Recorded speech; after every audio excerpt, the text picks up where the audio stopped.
Uh, Yep, there's, Yeah. so we have to have a quorum now with Yeah. Jermaine. Okay. So Amanda, do you want to kick us off with Yes. roll call? So, yep. And again, just as a reminder, the board members need to state where they are participating from this morning, the city and state, or the county and state. As I go through this list, that would be very helpful. Luis Avila, on this morning. Mayor Bliss. Ms. Dunn. KM Dunn. I'm participating remotely from Grand Rapids, Michigan. Okay. Mr. Eddy. Yes, I am participating remotely as well from Grand Rapids, Michigan. Fabulous. Mr. McNeely. Greg McNeely, present remotely from Grand Rapids, Michigan. Ms. Shotke. Morning, Jen Shotke, participating remotely from Grand Rapids, Michigan. Ms. Seeger. Diana Seeger, I am participating remotely from Grand Rapids, Michigan. Mr. Talon.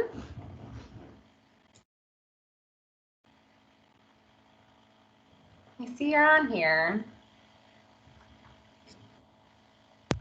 Sorry, my mic was off. Jim Talon, participating remotely from Grand Rapids, Michigan. Great. And Mr. Wynn. Rick Wynn, participating remotely from Grand Rapids, Michigan. Great. Thank you all. In that case, I'll call to order this Downtown Development Authority meeting on April 14th, 2021. First order of business is the meeting minutes for March 10th, 2021. It was in your packet. Does anybody have any questions or comments or corrections regarding the minutes? I move approval. This is KM Dunn. Thank Support. you, KM. Thank you, Greg. Any other comments or questions? Is there anybody on the board that would like to vote no or abstain from this motion? Hearing none, motion carries. Next are the financials. Tim's going to have to be our resident accountant today. Tricia unfortunately could not make it. So Tim, do you want to cover the highlights? Yeah, and I'll just point to the memo as well as the financials that were included in the packet. I think the important highlights were that the grant that we mentioned from the state of Michigan did come through by the end of March, and so that is reflected in the non-tax fund. And then in terms of payments, we also issued our gain sharing reimbursements to the local taxing units to the tune of $733,000. And also made a debt service payment for the DeVos Place bonds. Those are the highlights from the memo. If there are any specific questions on statements or transactions, happy to try to field those. Otherwise, would ask for your acceptance of statement D, which is your warrant. Any questions on the financials? This is Jim. Hey, Jim. Morning. Just a little bit curious about the CRLGG grant. I wasn't aware of that and was surprised to see it. Can we get a little more information about why the non-tax fund was eligible for that? What is that grant? So it was related to COVID expenditures. And for us, that primarily was coming out of the COVID relief funds that we had slated for FY21. So mostly around social zone deployment. But I'm happy to ask to get a little bit more specifics on the detail if you'd like it. Yeah, appreciate it. But that helps. It's probably we have to demonstrate costs for the social zones. It sounds like. Yep. Yeah, and the grant I believe went it went to the city, and then this is the city's reimbursement to DDA for their COVID funding. Okay. And that's good. I'm fine with it then. Thank you. Yep. Any other questions? Mr. Chair, I move adoption of financials. Greg, so that would be acceptance of the financial statements. Yes. Yep. Do we have a second? Support. Diana, and I second. Okay, I'll take it from Diana since KM, you were on the last motion. Any other comments or not corrections, but questions? All right, anybody on the board like to vote no or abstain from this motion? Hearing none, motion carries. Thanks, Tim. You're actually a pretty good accountant. All right. You all have my contact information if you need any services. Next, the Grand River engagement. I think we have Andy queuing this up. Excuse me. Yeah. Good morning, everybody. Morning. Last month, you might remember that we endorsed a governance model to help lead the revitalization of the Grand River Corridor. We also approved some funding to continue our work with Kathy Blaha and start the organizing of the nonprofit entity component of that model. Another next step that was mentioned, recommended in that incubation process, is really to develop a proactive community engagement program that supports the startup of that nonprofit. I think through a lot of the conversations we had in the exploratory governance conversations, the recommendation was really to build a nonprofit entity that serves as an active and responsive civic connector, continuously building awareness of the river projects, the many river projects that are in motion, promoting collaboration, soliciting ideas, and gaining feedback, particularly around potential programs, future site designs, and other opportunities. I think we also heard a lot of emphasis that this isn't just a downtown project, that we need to be doing much more intentional work, reaching out into the neighborhoods adjacent to the river and even beyond as we seek to connect Grand Rapidians more intentionally to the river. So we've also learned that's a best practice in similar projects across the nation, and that those projects have really had a philosophy of working with and for citizens and a wide variety of stakeholder groups that have an interest in a public asset like the river. So the goal is really to create a connected community and constituency, not just to the governing organization and its work, but probably more importantly, the river itself, so it becomes a welcoming and active place for all Grand Rapidians. So you might recall last year we began to explore a framework for a meaningful engagement program with some support from the DDA. We engaged the community catalysts to begin that conversation with a broader group of resident leaders and just start to explore some of the basic principles that could inform an engagement program. Some of the ideas that came out of that were, emphasizing the importance of elements like transparency and accountability, the importance of hearing and learning from a wide range of different perspectives. Some of that stuff is basic. We also heard a lot about the value of continuous engagement efforts to build trust and greater understanding to advance the river projects. So what we really kind of took away from that is we need to establish a better routine of touch points for communication and feedback loops that essentially treats neighborhoods, residents, Grand Rapidians as partners in this work. And I think, some of those findings might have been a little basic.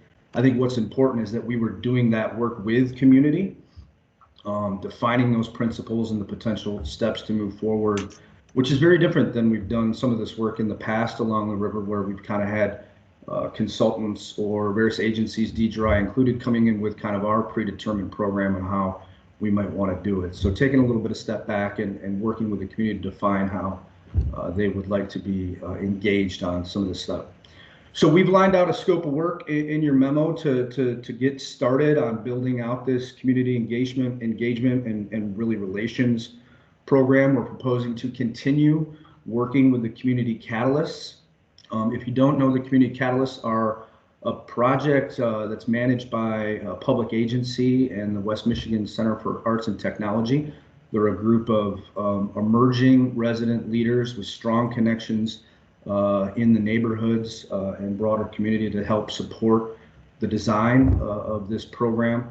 I think in the first iteration, we had 4 or 5 catalysts working on the project. Last year, I think we'll probably have as many as 6 working on the effort this time around over the next year. So the amount of money that we're requesting today, $110,000, is really to support that work directly with the community catalysts and their networks beyond to start building out that program. So happy to answer any questions or elaborate on anything else that I might have glossed over in the interest of brevity. Thanks, Andy.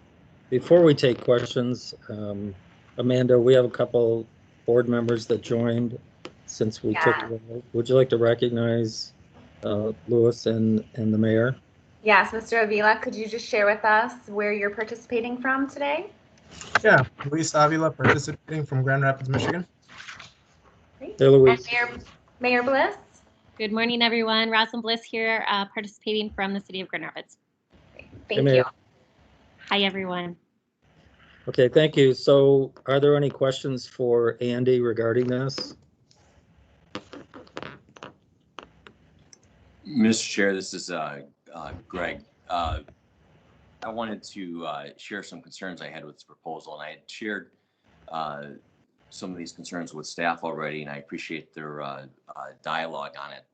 And I don't have concerns with the stated goal or mission of the proposal, because I think that that's admirable. But my concern is around the scope of the proposal and the amount of funds that it entails, and whether or not that's appropriate for this organization. The analogy that I would draw would be, I believe last year, for instance, when this board embarked on the air quality project, and obviously air quality doesn't abide by jurisdiction lines, the DDA chose to be a catalyst and provide leadership to the neighborhoods by, funding its share and signaling that it was going to do that in order to get that project going. And it did so by keeping the funds that it raises from its taxpayers within its boundaries, deploying those within its boundaries.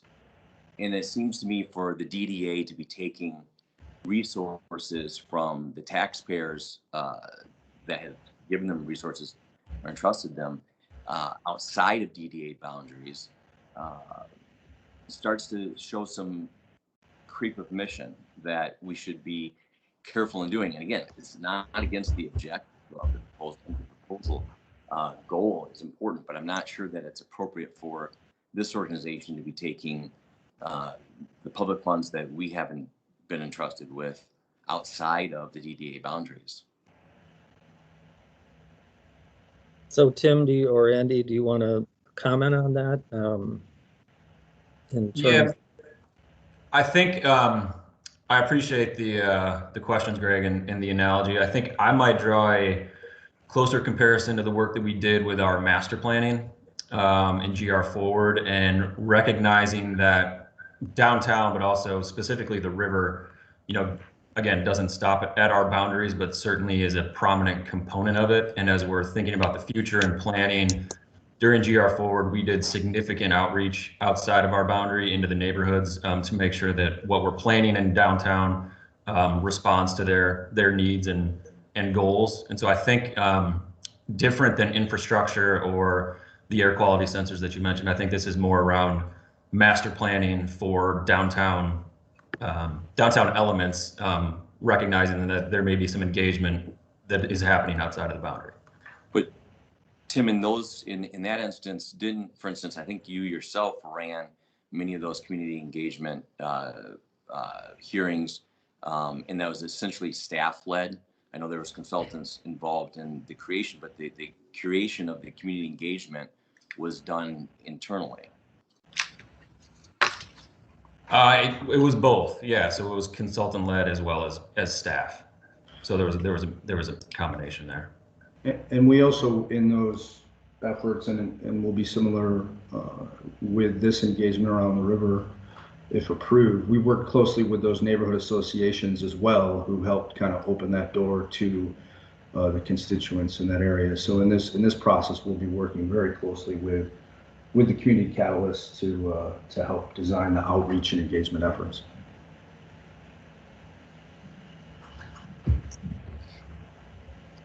Yeah, and I think just as a comment too, I don't know that there's anything probably more important to the city right now is how we proceed with the river and how we can really move this forward. I think I view it as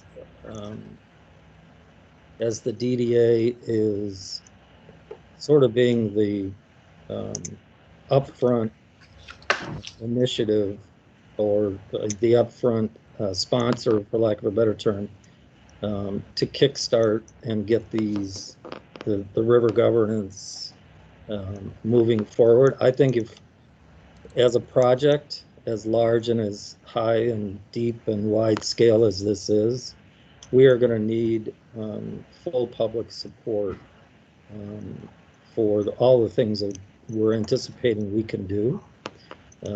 So I think it's important that, and I get your point too, Greg.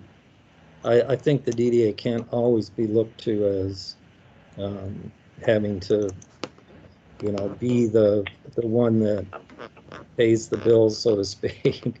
But I do think this project is so important that I think this warrants the DDA taking a front and center role in how we go about this. So, anybody else have any comment regarding this? Oh, I see. Member Avila has his hand up. Yeah, I see. Sorry, Luis. Yeah, thank you. Can you hear me? Yes. Perfect. Just along those lines, if this governance model were not adopted, I imagine there would be some sort of leadership void that would be left there. And I'm wondering, have we thought about who would step up and who would take on that role if this model were not adopted?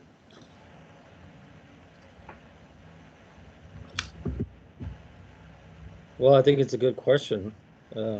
We may not be able to answer that, right, Tim?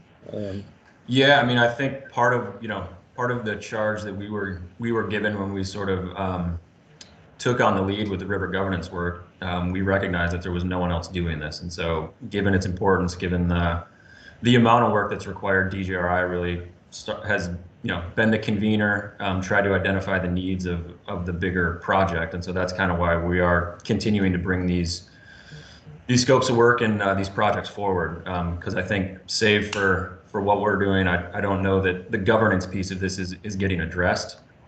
There's certainly a lot of work happening around the river restoration, and the city's doing a lot on permitting. But yeah, this was sort of the mission that we took on, and that's why we're continuing to lead it. Yeah, because I think that's exactly what I was driving at. I don't disagree with Greg. I think he's got a really good point. On the other hand, as I think through this, I think, well, given the momentum that we have, given the importance and relevance of this, and given the fact that no one else is really leading the charge right now, if we don't do this, then who? And I think you're exactly right. We don't really have anyone identified. So for that reason, I think I'm in support of it, even though I don't disagree with Greg. Mayor, you have a comment or a question? I do. I have a comment, and I'll just say I really appreciate Greg's point as well. I have been thinking about this, and I have a couple thoughts. One, the DDA, we intentionally stepped up into this space around leading a process to identify what the future governance of the river corridor will be. And I see this as a continuation of that work. Obviously, we have more work to do until we have a new structure in place. And then my other thought is, Rick, I couldn't agree with you more. This is probably one of the most catalytic projects that I will work on in my lifetime, I think. When you combine the work of the river restoration with all of the work happening on the river's edge, we know that the bulk and the heart of that work is going to happen in downtown. And the economic impact study that was done, we know there will be incredible economic impact in the heart of downtown, from tourism to extended stays to business opportunities. So I do think there's an appropriate role for the DDA to play in leading this effort. and I think it's been our long history at the DDA when we do planning processes that we try to get input and engage folks outside of downtown. I mean, we did that when we reimagined the Calder, when we did South Arena reimagining Charette. Right now on the west side, we're getting input from individuals far outside of downtown in the west side. So I think it's appropriate just based on the project and the fact that this is, even though the heart of the river restoration is downtown, it really does impact the entire region. So I'm supportive, but I also really appreciate Greg's point. And I think we need to be very mindful of that and cautious of that as we move forward, because I hear what you're saying, and I do think that potentially it could be a slippery slope. Thanks, Mayor. Member Seeger, would you have a comment?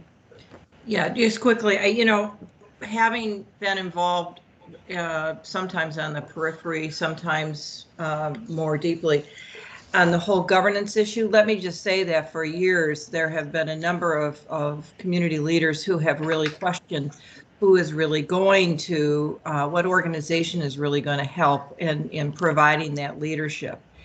And Tim and Andy really have stepped up over the course of the last few years. And so this really, I think, addresses that. So we will likely not, to answer if there's a void, who's going to provide that leadership. I just have to say, if not down, the DDA, downtown GR, it likely would not happen, and we would really stall a very important project. All right, thank you. Anybody else? If not, I would need a motion. This is Seeger. I move approval. I'll support. Okay, thank you, Luis. Any other comments or questions? Then is there anyone on the board that would like to vote no or abstain from this motion? I'll abstain, Mr. Chair. All right, we have one. Only hearing one, then this motion does carry. All right, thank you. Good discussion. Next is the bike and ped infrastructure improvements. Mr. Miller. We actually have one more prior to that. Sorry, Mr. Chair. The Hartside. Hartside. I seem to do that every meeting. I skip over one. Is there something wrong with me, Rick? No. Maybe I'm rushing. I'm sorry. We have the Division Avenue mural project. So sorry. Kim, you're up. All right. Thank you. In your agenda packet, there was a memo on the Hartside mural program that we're hoping to get approval from you today. The Goal 5 Alliance is really focused on creating unique interventions that help accomplish our GR Forward goals of inclusive programming, culture, and public space activation, of course. So for this effort, Deidre has worked with UICA in partnership that would help us create and manage a large-scale mural in our downtown every year on usually a lifeless property that's that needs some love in order to bring out some educational and activation opportunities. And we've teamed up with local, national, and international talent to help continue and advocate Grand Rapids as an artist hub and creative community. So this year, the Goal 5 Alliance really wanted to continue this effort. The UICA is going through some changes and kind of has taken a step back, and we know that this is something that we still really wanted to do. So to further this program, DGRI staff and the Alliance has been working with a new partner that can not only help us execute multiple large-scale installations, but is also a pioneer in our community for public participation and really embraces our cultural history and diversity and sees the value in creating public art that helps to establish a healthy and welcoming downtown neighborhood. So with that, by teaming up with Dwelling Place, this can all be accomplished. And we're pretty excited about this potential collaboration. So with that, I'd like to introduce my friend Jen Schaub from Dwelling Place to kind of give an overview of what we've been working on and the process and kind of where we're looking to install some of these installations. Jen, are you with me? I think she's on here. Jen, it looks like you are still muted.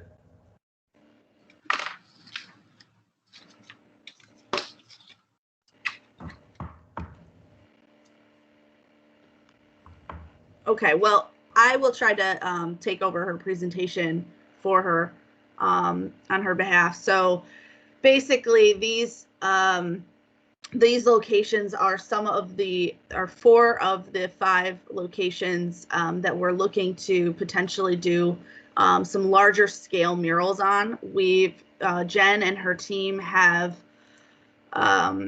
created a focus group, a very large focus group. Next slide, please. That is made up of 23 community members, and it's made up of artists, some of our downtown residents, some of our downtown businesses, and they want to basically this focus group is really telling us how to go about doing this project.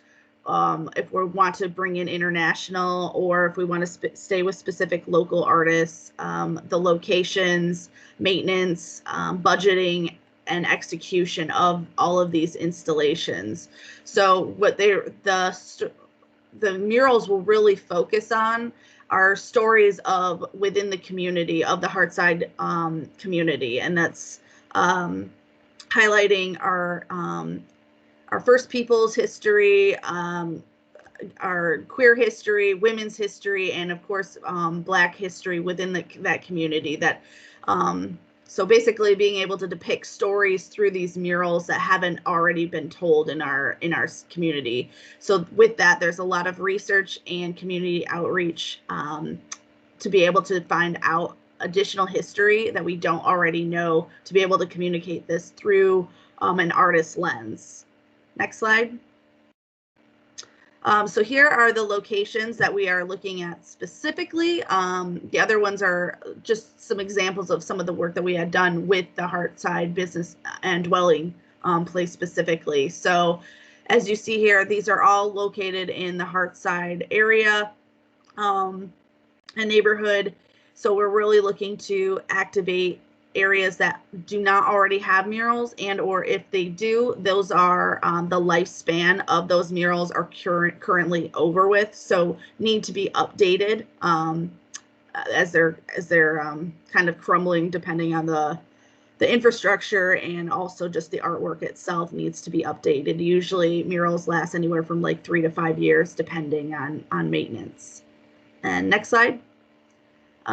So project outcomes, they're looking to build a greater sense of community and a connection between their people, their residents, and visitors in the downtown, increasing awareness of our neighborhood history in the Heartside area, connecting residents to creative culture, strengthening neighborhood community and identity, work to identifying themes residents that the residents want to actually have represented within their community, and work within community-led events alongside the neighbors. So not just creating murals, but also there would be activation afterwards, after the murals are completed, with events and walking tours and history tours, which our community loves our walking tours. So that's another opportunity, and identifying residents, artists within the community.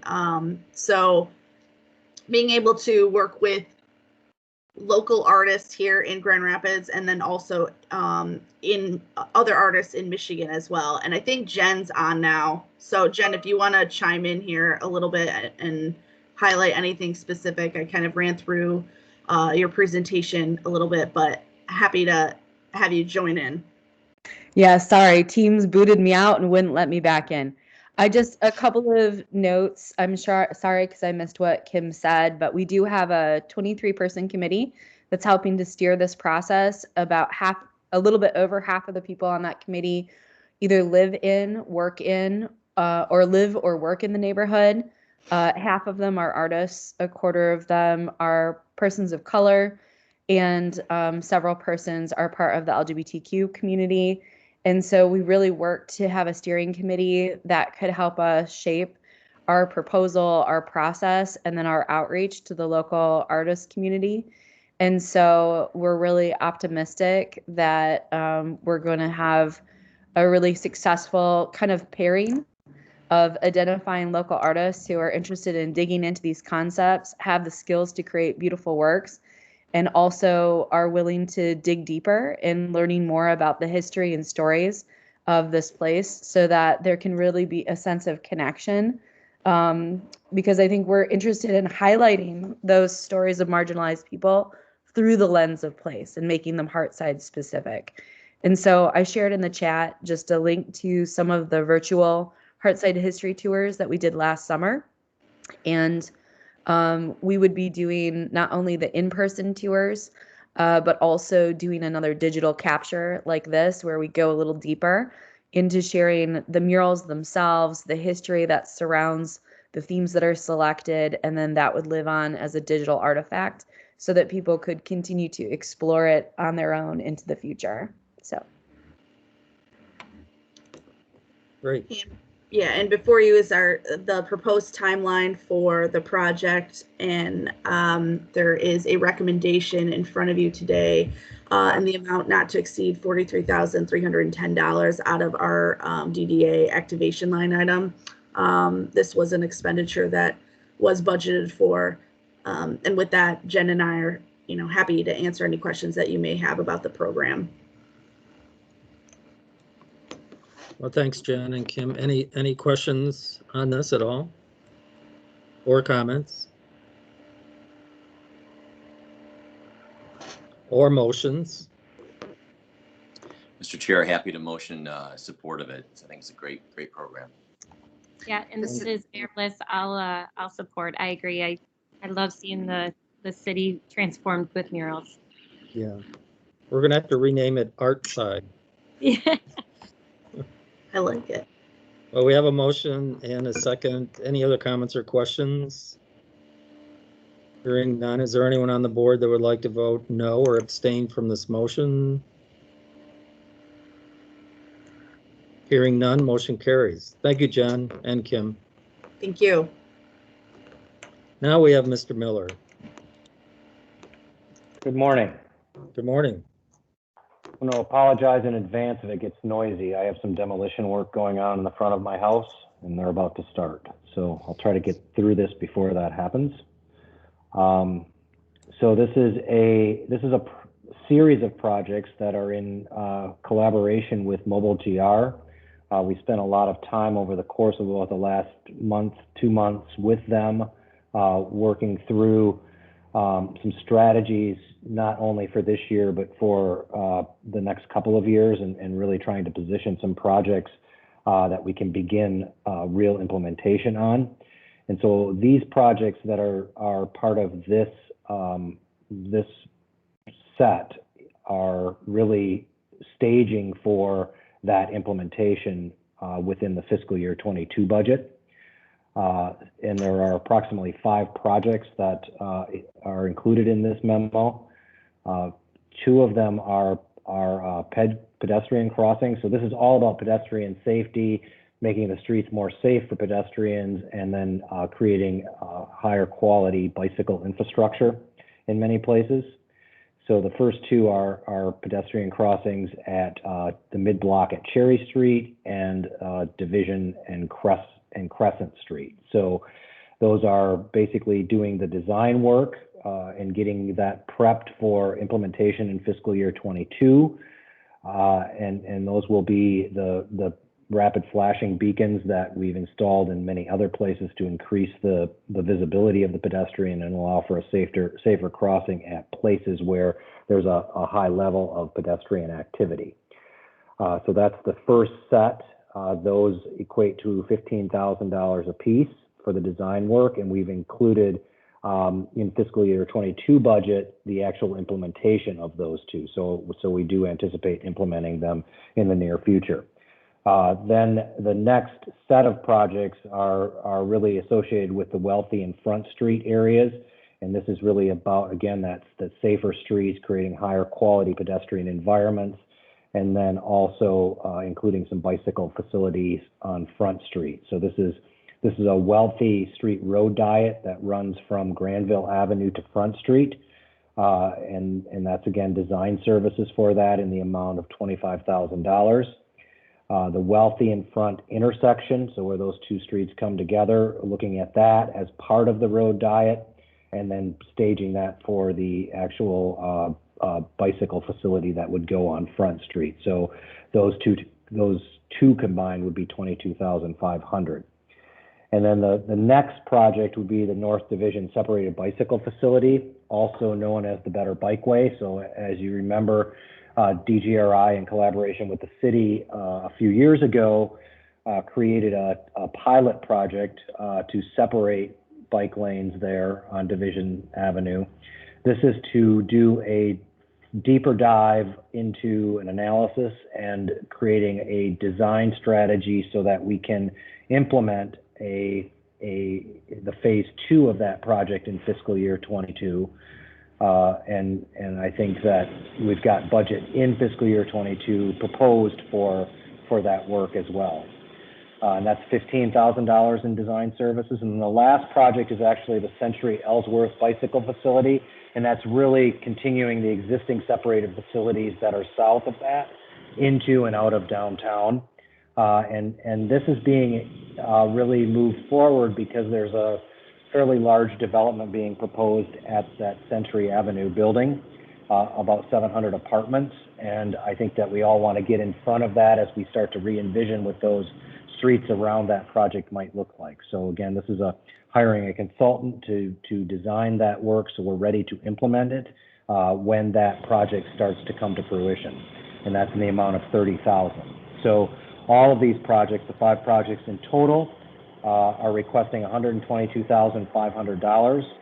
This is taken out of the goal of 3 streetscape improvements in fiscal year 21. And we are in process of getting those consultants hired. They're on-call consultants with the city, so it's a fairly quick and easy process. So they're ready to go once we get this approved, hopefully today. So if you have any questions, comments, I'm happy to take them. Any questions for Mark? Chair, this is Jim. Hey, Jim. Good morning. Hey, Mark. Hi, Jim.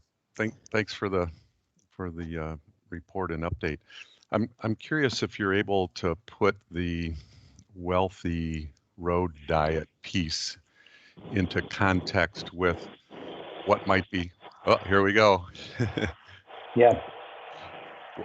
In the context of what might be happening on Wealthy Street to the west, or is that little bit from Front to Market Street, is that something in and of itself, or is there hope that it will connect into additional road diet infrastructure?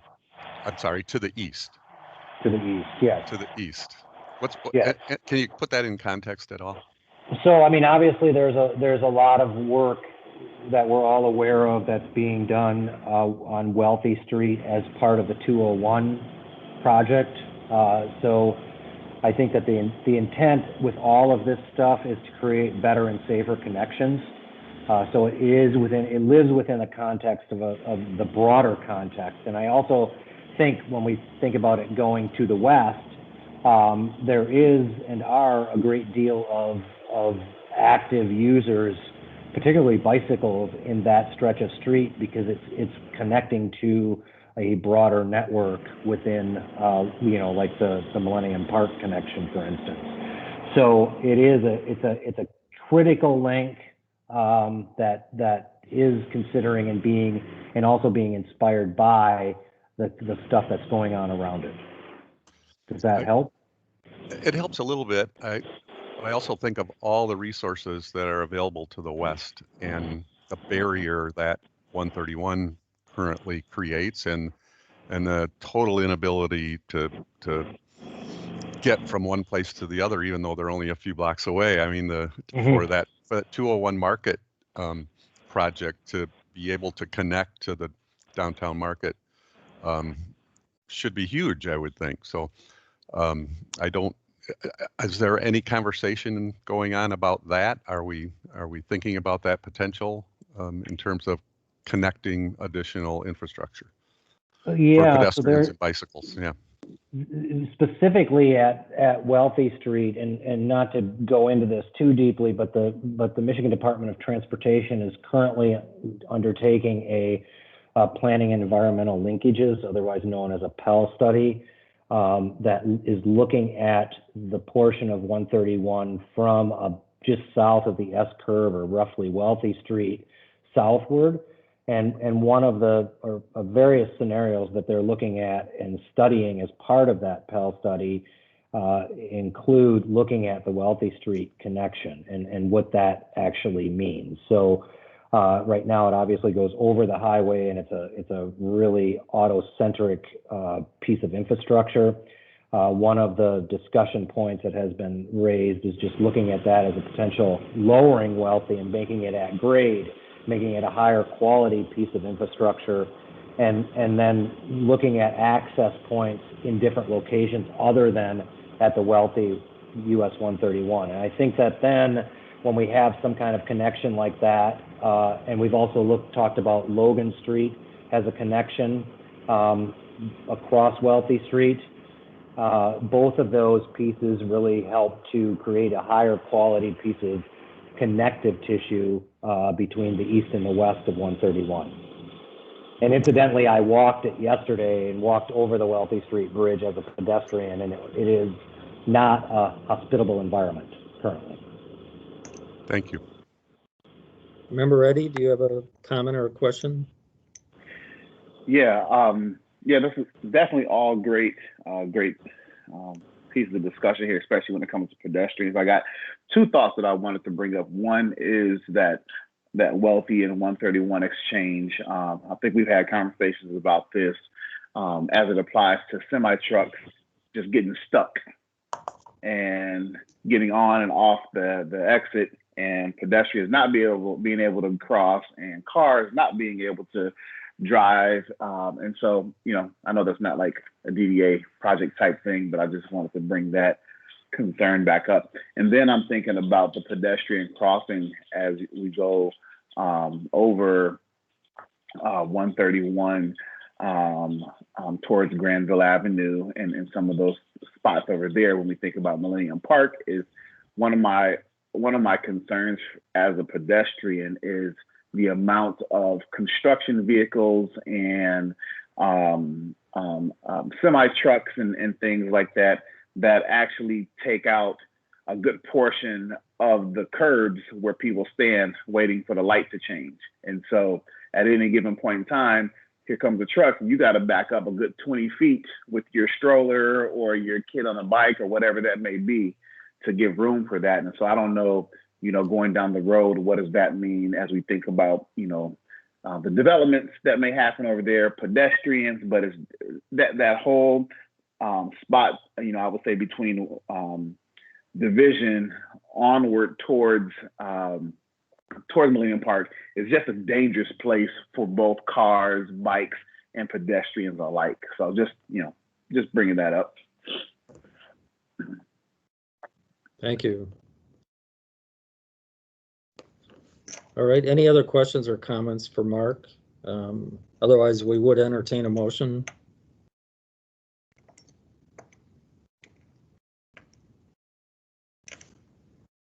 Talon moves adoption.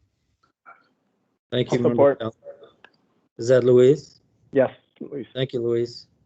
So we have a motion and a second. Any other comments or questions? If not, is there anyone on the board that would like to vote no or abstain from this motion? Hearing none, motion carries. Thank you, Mark. Next, social zone enhancements. I think we have Melvin helping us out with this one. Good morning, everybody.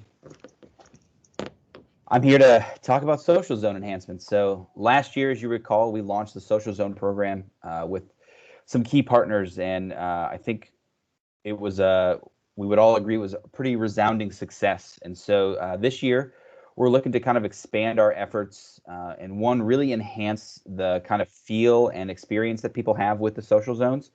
Last year, we did some sort of temporary branding on the social zone barriers. So if you recall, Monroe Center, Monroe North, and Bridge Street all had their own sort of individual branding for those areas, and we're looking to kind of step that up to the next level. So we're looking to hire a consultant, Lions and Rabbits, to actually manage bringing together a bunch of artists, doing some designs, and actually painting or applying some sort of acrylic vinyl things to all 147 barriers throughout the district. So working to kind of enhance that branding, that DGRI branding that we've put out throughout the social zones last year. And then in addition to that, we're seeing some new businesses that weren't necessarily super involved in setting up social zones last year become very interested in setting up social zones this year. And then we've also seen existing businesses that participated in social zones last year look to really expand sort of their footprint and their ability to serve guests and patrons. And so we're finding ourselves kind of promising a lot of tables and chairs and umbrellas again this year. And so looking to purchase some more of those elements, specifically looking to purchase 50 tables, 200 chairs, and 10 umbrellas and umbrella stands to kind of fortify what we have already got in stock, if you will. So the cost for the DDA's share of the tables and chairs infrastructure would be $32,866.82, and the DDA's portion of the Lions and Rabbits barrier painting project would be $47,620, and we would be splitting the remaining costs with Monroe North Tifa, which would bring the DDA's total for this project to $80,486.82, which we would be spending out of the COVID relief funds that we have just received. And I will take questions.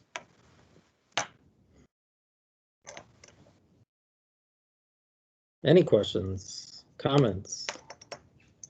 Hopefully everyone experienced the social zones this winter,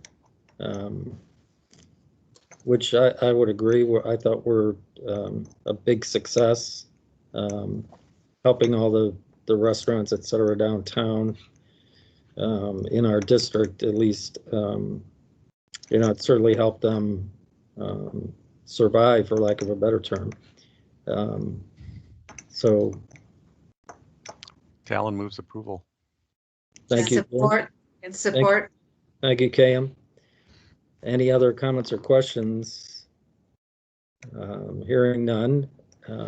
Anybody on the board like to vote no or abstain from this motion? Then the motion carries. Thank you. Thank you all. Next, Tim, can you help us with the Rosa Park improvements? Yes, absolutely. Thanks, Mr. Chair. I will actually be joined by members of the Parks Department, so Carrie Enriquez, I believe David Marquardt is also on the call, but also Pete Lasdens from Progressive AE.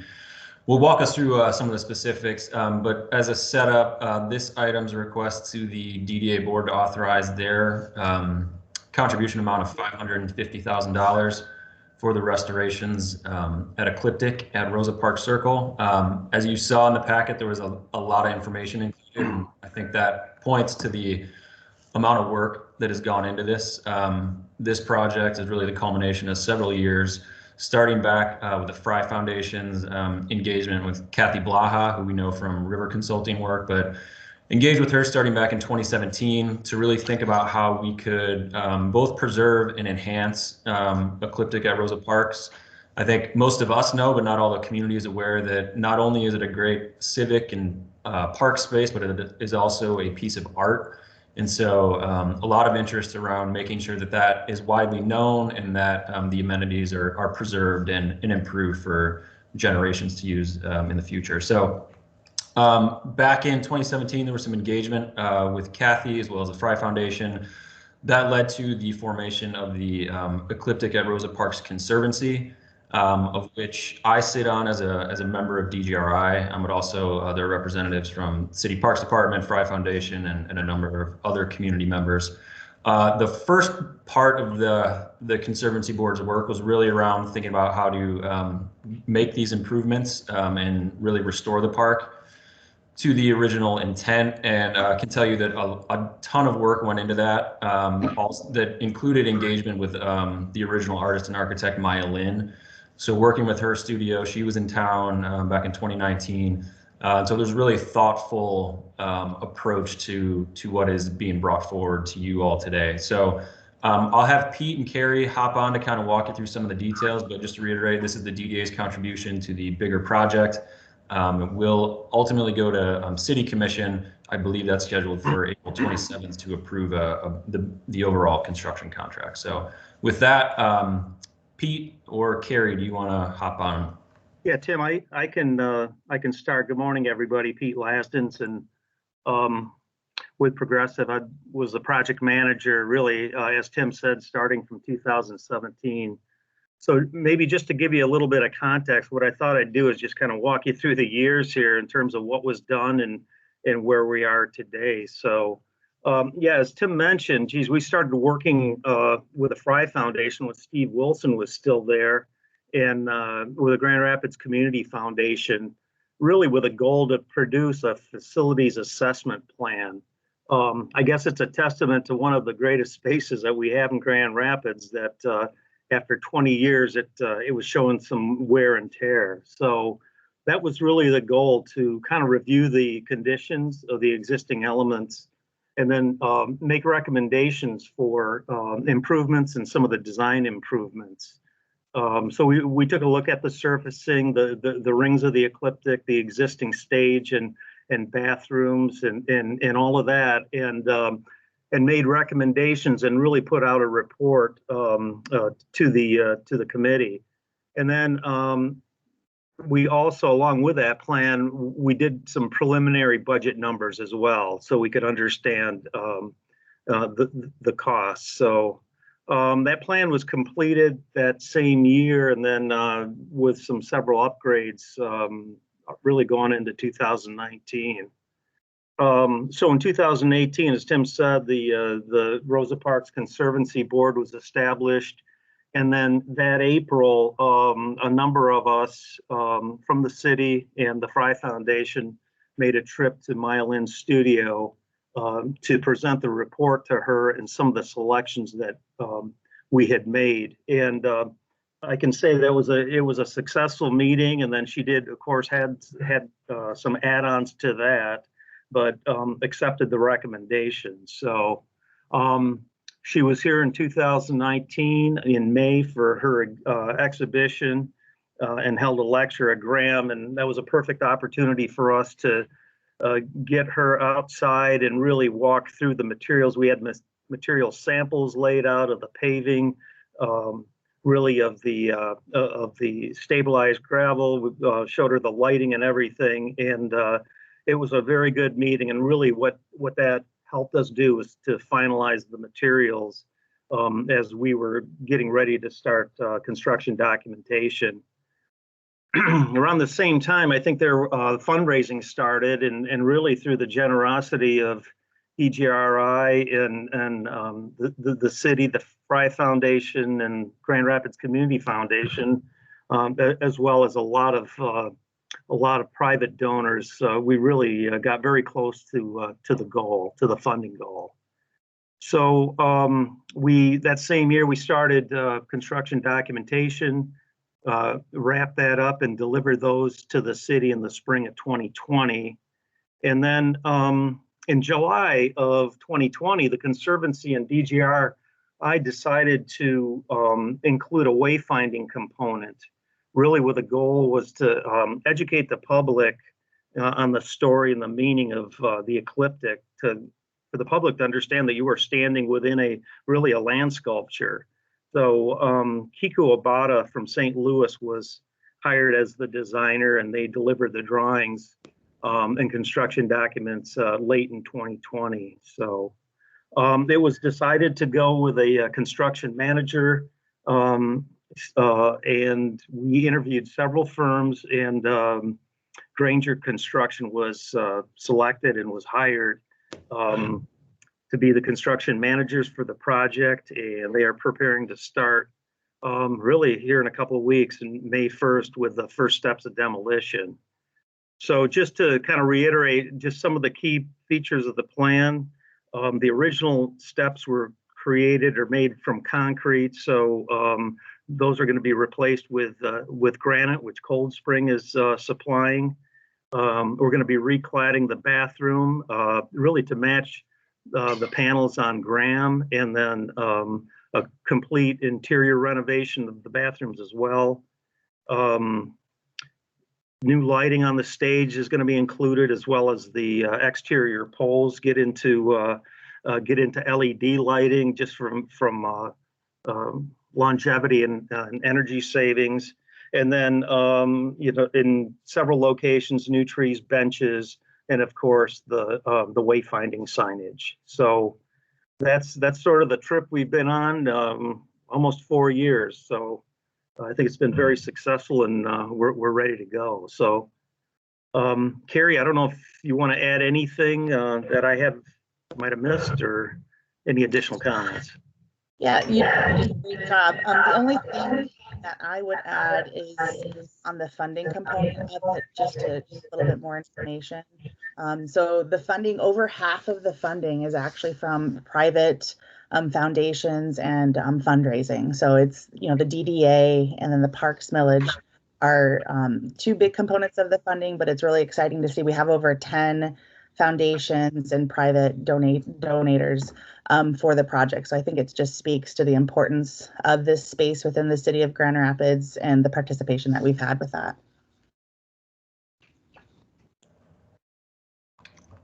Yeah, thanks for adding that, Carrie. And Pete, thanks for going through the detail. And yeah, great to point out that the DDA share is of the bigger project, which is for an amount not to exceed 2.873 million. So a lot of interest and pride in this space, and we're happy to be able to bring this forward for your consideration and hopefully recommendation. Sounds good. Any questions for Pete or Carrie or Tim? Chairman, this is Jen Shockey. Hey, Jen. I would just offer a comment, actually not a question. I noticed the increase in construction costs, and just for context for the DDA board, last year in non-residential construction, over last year in non-residential construction, material prices have increased about 12.9%. And in the last month alone, just 3.5%. So just to validate that the bid was exceeding the original estimate, that is in line with what we're seeing overall in non-residential construction. We do anticipate material prices to continue to increase slightly, but as manufacturers and are able to start to meet demand as ideally COVID begins to wane, we should see some slowing in that rapid price increase. Is that a guarantee, Jen? I'm wiser than that. My fingers are crossed. All right. Mary, do you have a question or a comment? Yeah, I have a comment and then actually two questions. This is an exciting project to see move forward. I'm eager to have the construction started. I remembered when these initial conversations started. So it's nice to see the vision come to fruition and to see the recommended improvements. Two questions. I see the plan for the trees, but I just want to affirm the white birches are going to stay, correct? I know those were really key to the vision of the original design. Is that right? Absolutely. Yes, that is. Those are some of the best landscape components on the site for sure. Yeah. And then in regards to education, so a couple of years ago at the Graham, there was a myelin exhibit, and there was a video that captured the creation and development of the ecliptic. And I'm just wondering if we have had a conversation about making that more readily available. And I, when I think about educating people about that space, there's such a rich history there, and it's a beautiful video documentary that helps us, I think, really value and appreciate that space more. Has there been any conversation with Graham about that? Ron from the Graham is also on the Conservancy Board. We can, I believe we do have a link to that video. I'd be happy to share it. And yeah, as you point out, that exhibit back there a couple of years ago was tremendous. And when Maya was here and actually spoke, it was really powerful to hear her talk about the space. So we can make that available. I think more broadly speaking, I think as I touched on, the Conservancy's focus over the past couple of years has really been around getting the improvements and restoration project done. I think as we pivot out of that and see this happen, it's really going to be a public-facing group to help educate everyone on the space. And so I think, yeah, videos, the wayfinding, the P pointing to, all those things will start to have a more public component to it. But I'm happy to see what we can do to track down the video and just share it so everyone can take a look at it. Great. Thanks, Tim. Member Talon. Thank you, Chair. In my years of hanging out and working downtown, I learned about the importance of public drinking fountains to a lot of people who are downtown during the day and the evening. And in the mechanical section, there's a bullet that says, consider replacing or updating existing drinking fountains to include bottle filler. And I just want to support that and encourage that and make sure that that does happen. That there's more than just a consideration of it. It's real important to a lot of people that are downtown. Thank you. Absolutely. Just as a side note to that, I think the existing bathrooms already have done a replacement. I think there's a bottle filler there now, and then we're also proposing one up in the northeast corner of the site as well. So that's part of the budget, and it's part of the construction plans. That's great. Thank you. You bet. Any other questions for Pete?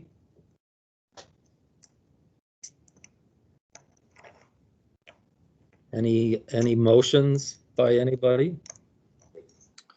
Move to adopt, Mr. Chair. This is KM. I would move approval. All right. Would one of you like to be a second as opposed to the motion? I'll second. All right, thank you. Thanks, Greg. Any other comments or questions? Is there anyone on the board that would like to vote no or abstain from this motion? Hearing none, the motion carries. Thanks, thanks, Pete and Carrie. You bet. Thank you. Thanks, Pete. Thanks, Carrie. All right, so next is, speaking of the accountant, he's bringing forward now our budget, fiscal year 22. So Tim, would you like to take us through it? Yes, happy to do that. Thanks, Mr. Chair, and I'll be inviting staff in as well in a couple moments to talk through some more specifics. But it's budget season, so we talked a little bit about it last month, but bringing forward to you today for your consideration and recommendation to the City Commission, your fiscal year 22 non-tax, school tax, and local tax budget. So that's the official action, as a request to recommend that to the City Commission. We talked about process last month, so won't spend a ton of time here, but just want to continue to highlight the role and the work of our alliances. So these aren't just staff ideas that are coming forward to you. These are community vetted and prioritized projects that we've been talking about for several years, but in earnest beginning in January of this year. We'll point out that with your approval and recommendation, we'd be at City Commission April 27th for their bottom line consideration. Next slide, please. Also, as we touched on last month, won't dwell here, but we've been able to accomplish quite a bit in the past year with everything from COVID relief deployment and social zones and other just priority projects. So a lot has happened in the past 12 months. Next slide. And when we couple that with the construction going on and the projects that are soon to be delivered, it's fair to say that there's quite a bit of momentum despite everything that we've endured over the past year. So moving into FY22, we do have some real positive momentum and energy happening. Next slide. But we also know that there's more work to be done. So both to deliver on the GR Forward goals and vision, as you are all well familiar, that plan was adopted back in December of 2015, so a little more than halfway in, but we still have quite a bit of work to do to realize those goals, and also just to continue to respond to community priorities and just the evolving city and downtown. Leave that up for just a moment because I know not everyone's as familiar with the vision and the goals. So if you want to just a quick refresher on what GR Forward is, there's the slide that really kind of highlights everything.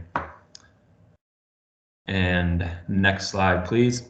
So jumping into the FY22 budget, I think there's really 3 themes that you'll see throughout as we're talking about the projects. All of them, of course, in line with the plan and our priorities. But I think just want to bring these things into focus as we're talking through it.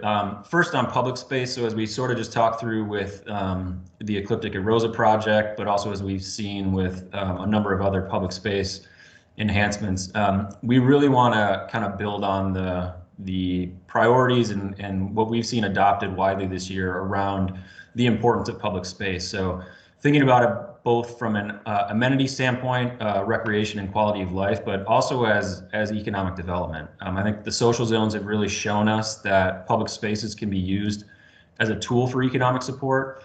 And so in this budget, you'll see a number of public space projects being advanced to design as well as construction.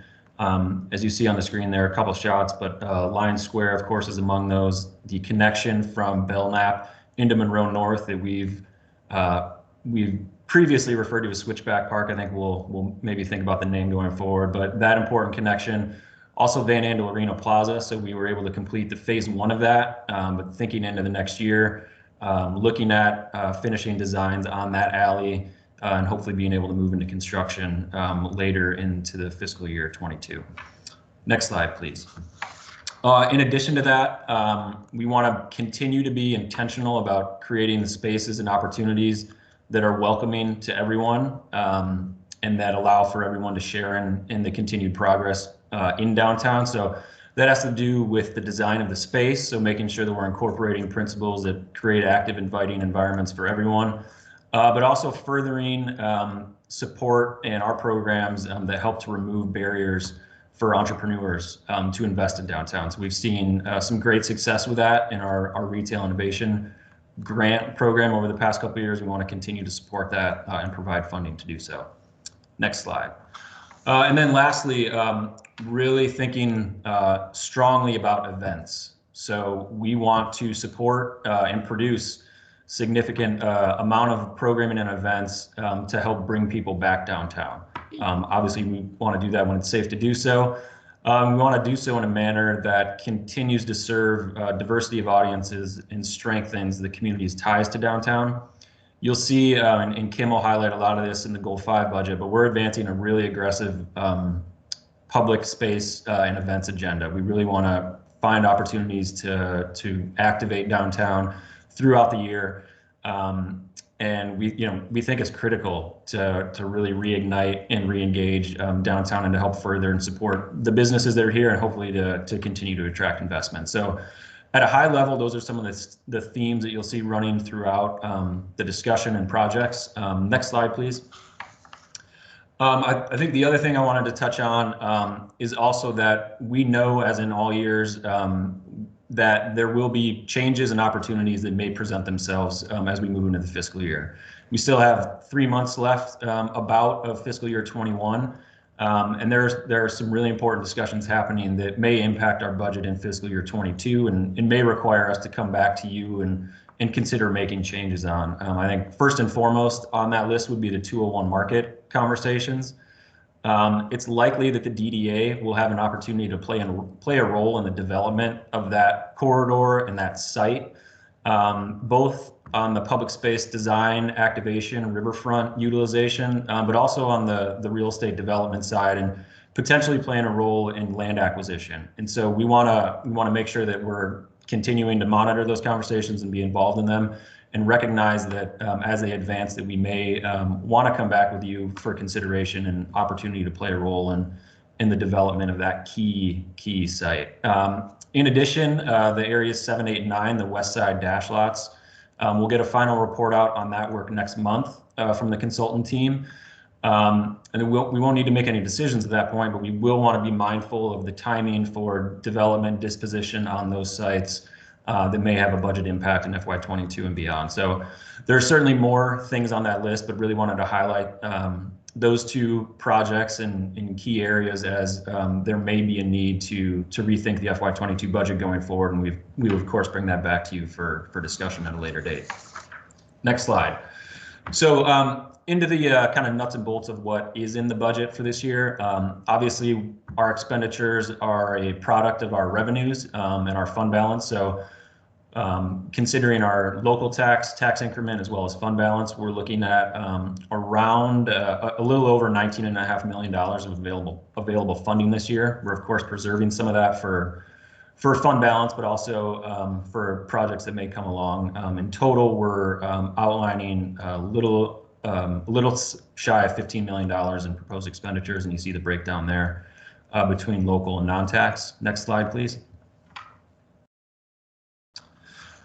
How that compares to prior years, starting with our non-tax fund. We touched on this a little bit last month, but we're of course seeing a reduction in the overall revenues to non-tax, as that is primarily a result of parking revenue for the west side dash lots. I apologize, I know that's a little tough to read. For fiscal year 21, which would be the second bar from the right, because of that grant that we touched on during the financials, we are going to be finishing the year relatively close to prior years in terms of revenue.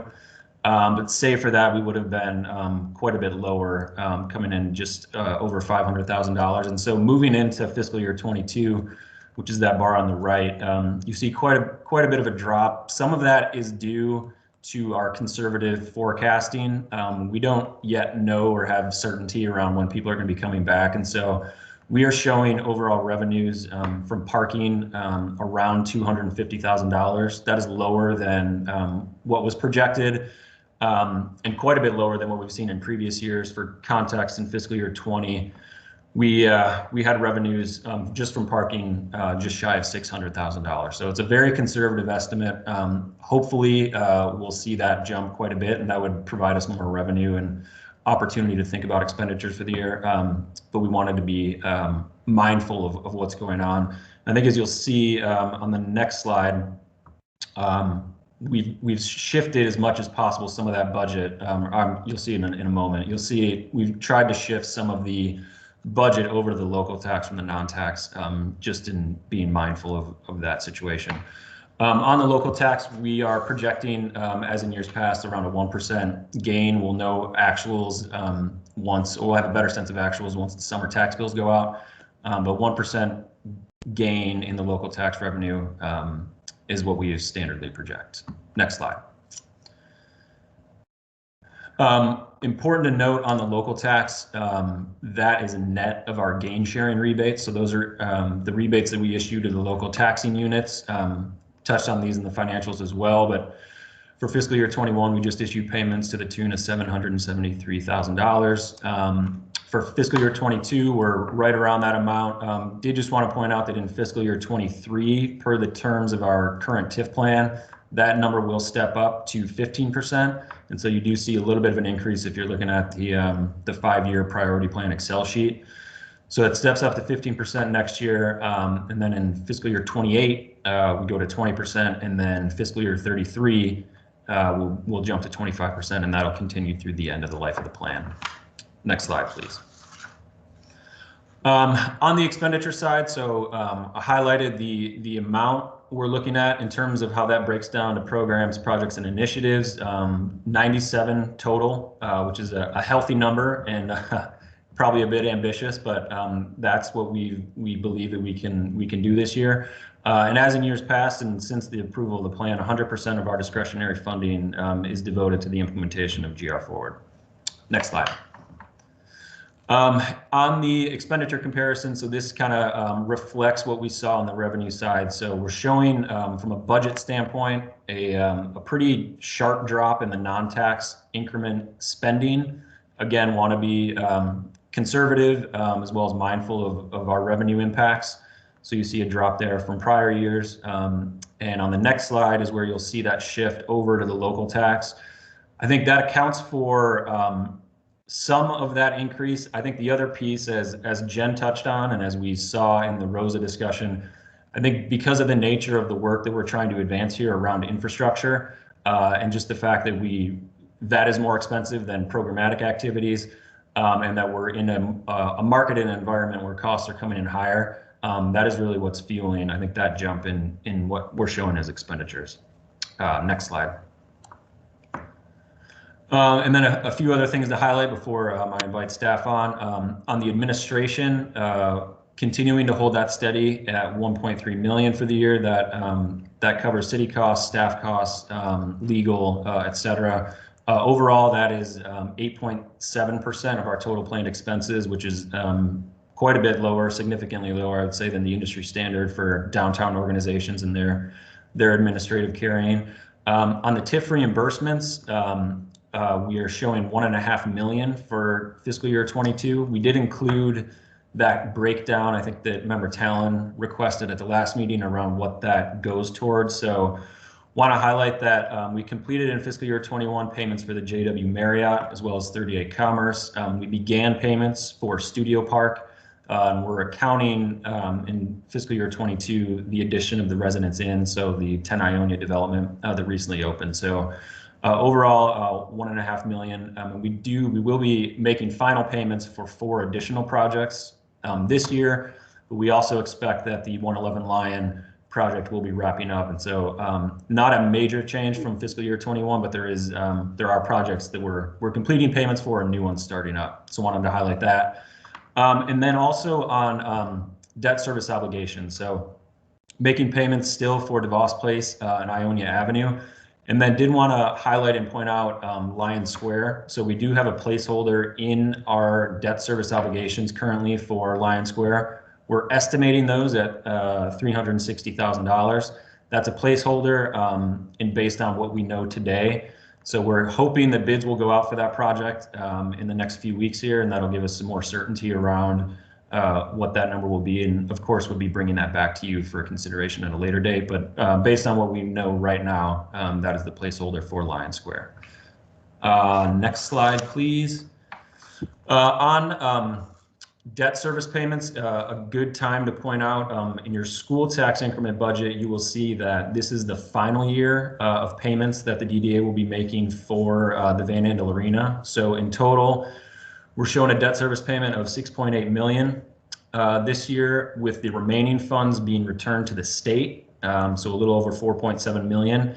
And probably a good time to highlight that since 1995, the DDA has contributed a little over $139 million for the Van Andel Arena Plaza. So I think we'd all agree that that investment was well worthwhile and has provided immense benefit both to downtown, city, and the region. But just a good reminder that as we're thinking about some of these bigger projects, whether the river or some of the other conversations, that important to think about the benefits and not just the costs, because these things will cost money to get done. Next slide, which I think is my last before bringing the staff up. So you see the breakdown here in terms of overall project spend related to GR Forward goals. I tried to indicate here what's what. So, again, infrastructure costs more than programs. So this is certainly not a statement of priorities, but just gives you a sense of where the budget is going for the year. Before I turn it over to Andy to talk through some of the Goal 1 projects, did just want to underline again that the approval of the budget and the recommendation is not an approval of the expenditures. As these projects come forward and as they're finalized, they always come back to you for authorization and approval to make sure that we're being good fiduciaries and continuing to meet the community goals. I'll also say that while this is certainly ambitious, we know that we're not able to spend all of the money every year by the nature of who we work with in public sector, private sector, and just the changing nature of priorities. Certain things won't be able to move forward, but this is certainly a statement of our priorities and what we hope to get done in the coming year. I think with that, Andy, you are up. Thanks, Tim. You'll all remember the Goal 1 is to restore the river as the draw and create a connected and equitable river corridor. In last year's budget, we made some investments in the design of a couple of critical river edge projects. You'll see Fish Ladder up in the upper left, and the trail connection basically from the Blue Bridge to the JW Marriott in the center, upper center. We're budgeting this year to get moving with construction at those two sites and make, as you can see, some much needed repairs in those areas. We've also budgeted to get into construction on Lions Square, which we're hopeful can happen later this year. And we're also investing in some additional design work, a new access point at Wealthy Street, which will be critical as we anticipate Whitewater getting into the water next year. And also some design work at the Grand Rapids Public Museum, and specifically the River Edge. We'll be partnering with the museum basically to move that project from a conceptual to essentially a shovel-ready project. And then just a few other things I'll highlight. We will budget some funding to continue the incubation of the river governance process. I think importantly, establishing a business plan for that effort after we seat a board. That's the work with Kathy Blaha I mentioned earlier. We've also set aside some funding for a visitation analysis, so trying to understand a little bit more deeply the economic benefits of river revitalization. We did a little bit of that work last year on some of the real estate benefits and social and environmental benefits, and through that work we identified a need and some additional partnerships with Experience Grand Rapids and others to look more intentionally at a visitor and tourism analysis of the corridor. And just make sure I'm not missing anything to highlight. Oh yeah, and also budgeting some funding to hire some professional services just to start thinking about a more intentional fundraising strategy and where pots of funding, and particularly non-traditional pots of funding, might be for particularly capital improvements along the edges. We're motivated by some of that, with some of the new funding sources becoming available, numerous funding sources becoming available at the federal level. So that's it for goal one.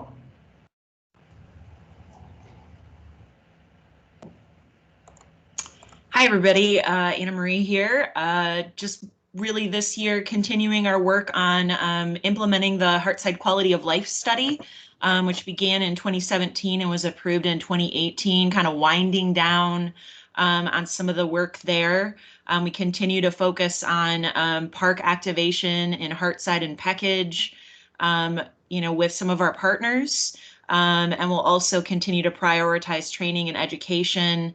We've got some upcoming trainings planned for the year ahead.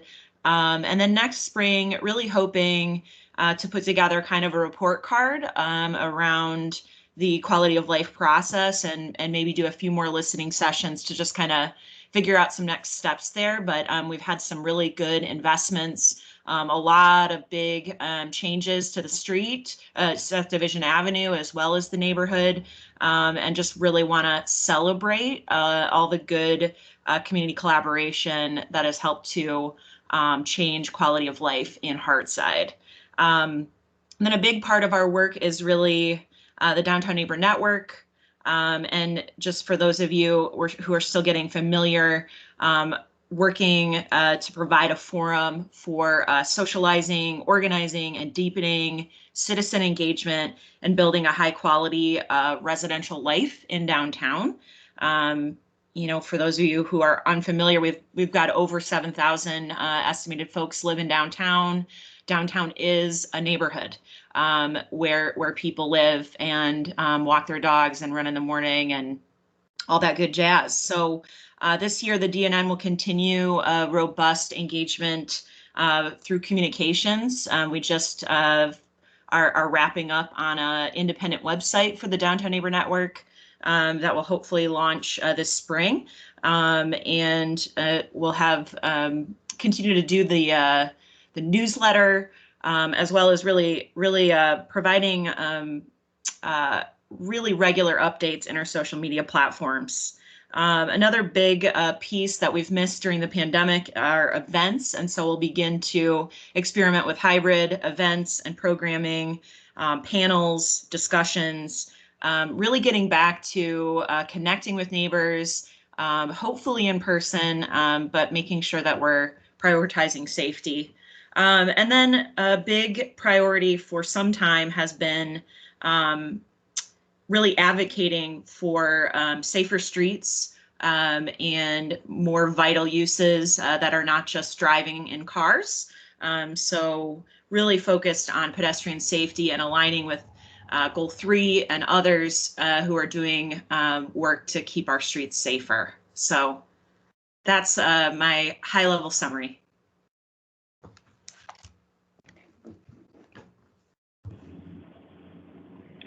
Okay, this is Mark, and this is Goal 3. And much like last year, we're doing a lot of things that enhance both basically the non-motorized aspects of our streets, making our streets essentially better for people. And so one of the big items, or relatively large items, is another Zikla transit bulb, which you see up in the upper left corner. That one is the current one is at Fulton and Sheldon. We're working with Mobile GR to determine another location where there's a high level of boarding, and hopefully this year we'll have another one of those installed. It's been fairly successful to this point.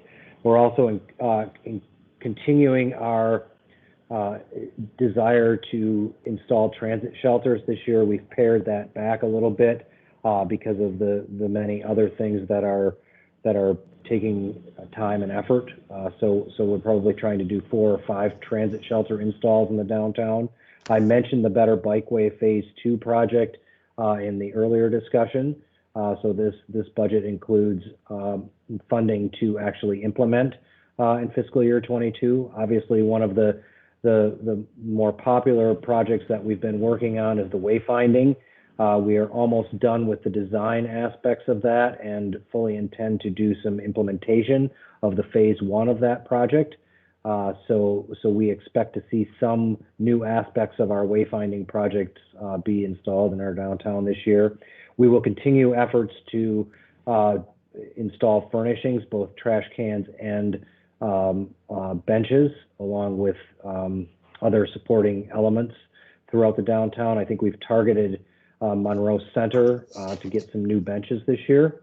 We're doing some countdown timers. I think there's 9 of them total.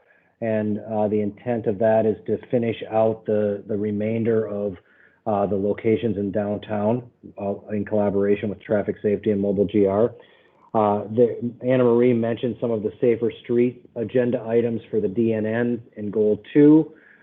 We've earmarked some money in Goal 3 to do some safer street pilot projects in collaboration with Goal 2 and DNN.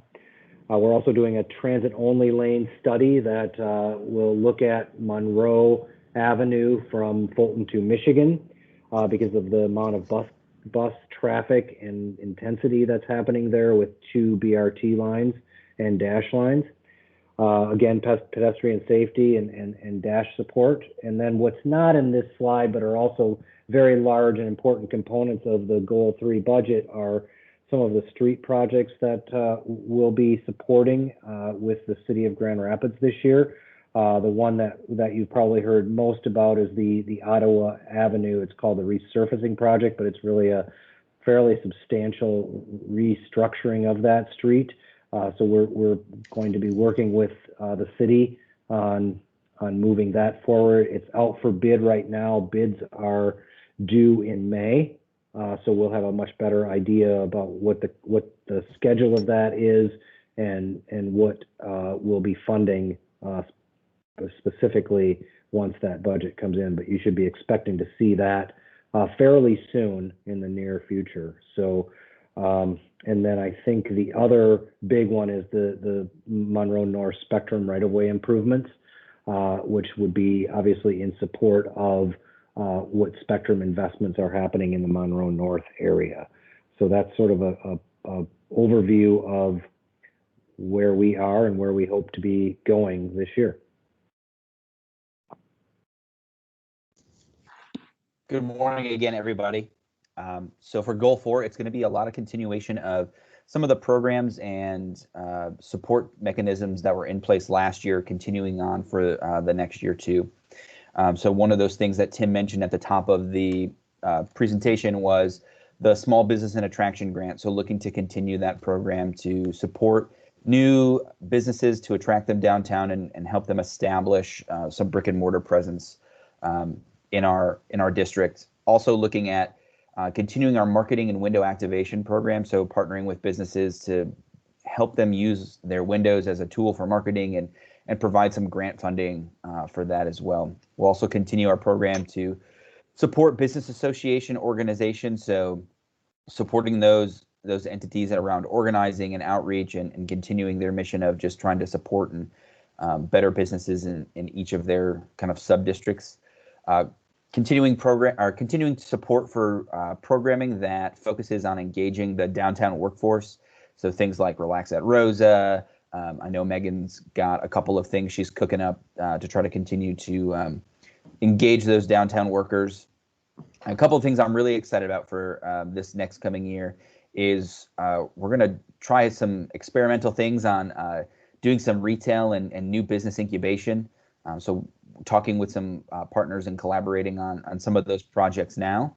And then the other thing I'm really excited about in a very nerdy and geeky kind of way is partnering with an organization called Placer AI to really start to look at some consumer spending and foot traffic reports and how that plays out in our downtown, and how not only our organization, DGRI, can use that data to maybe market and try to continue to broaden our appeal for our events, but how can we use that data to give it to the businesses so they can make interesting decisions and good decisions about how they can kind of tweak and tool their business towards this foot traffic and these spending trends.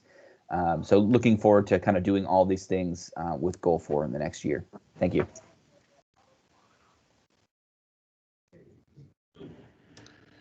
Hello, everyone. Goal 5 is really just going to be focusing on pretty much everything we always have done with public space activation and events and programming. Last year, we budgeted for a lot of different projects, and even during a pandemic, we were still able to accomplish all of them despite that pandemic. So really now it's continuing those to further support those programs that we have always done, like holiday decor or winter programming, our downtown ambassadors, tree canopy, all of that. But then continuing to focus on new interventions.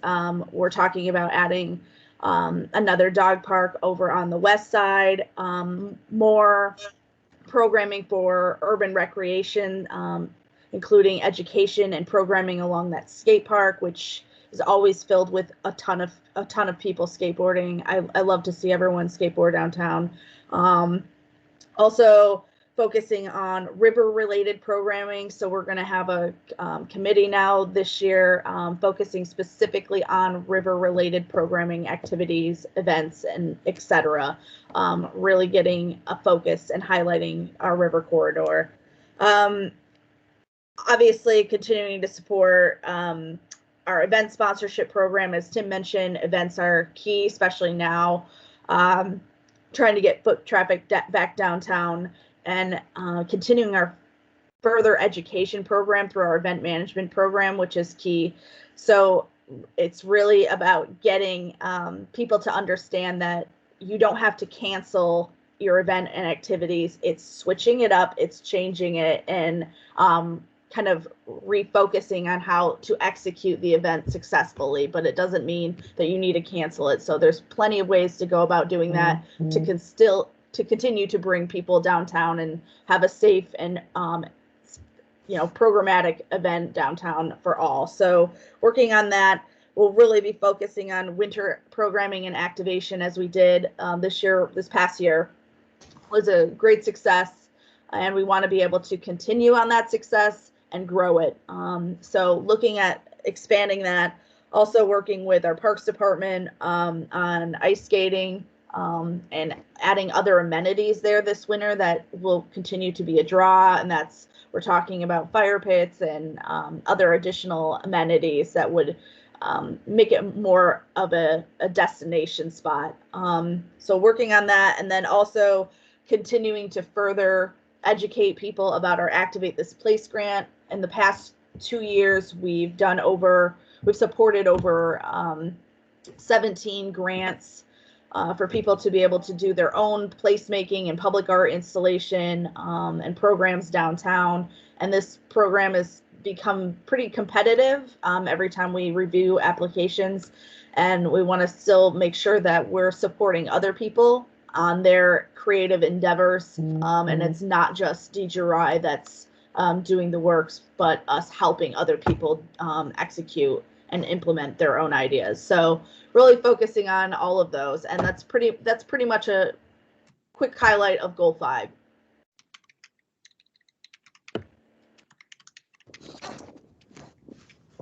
So there was a lot there, but that's kind of what we've laid out for the year. Obviously, happy to take any questions or comments. Any questions for any of the staff? Ambitious goals, but you know, all great stuff. Chair Wynn, this is Talon. Yes, Member Talon. Thank you. Tim, probably don't have enough time for this today, but at some point I wonder, I'm concerned about the non-tax fund. When I look at the fund balance changes, I really appreciate the kind of 7-year view there. But when you look at last year, the fund balance being 6 million and, you know, looking 5 years ahead being down to 2 million, there's clearly an issue there with the amount of revenue versus what we'd like to do for particularly Goal 5 downtown. Some thoughts, some thinking, some vision of where we go and how we continue to fund Goal 5 would be appreciated at some point. I don't know if you can do that quickly now, but. I think it's a great point and topic of conversation probably for the board at large. I think Rick and I spent quite a bit of time thinking about what the appropriate fund balance is. We certainly have guidance from city policy. The board itself doesn't have a clear policy on what our fund balance targets are. On the non-tax specifically, though, I mean, I think that is, you know, it's prone to volatility based on parking.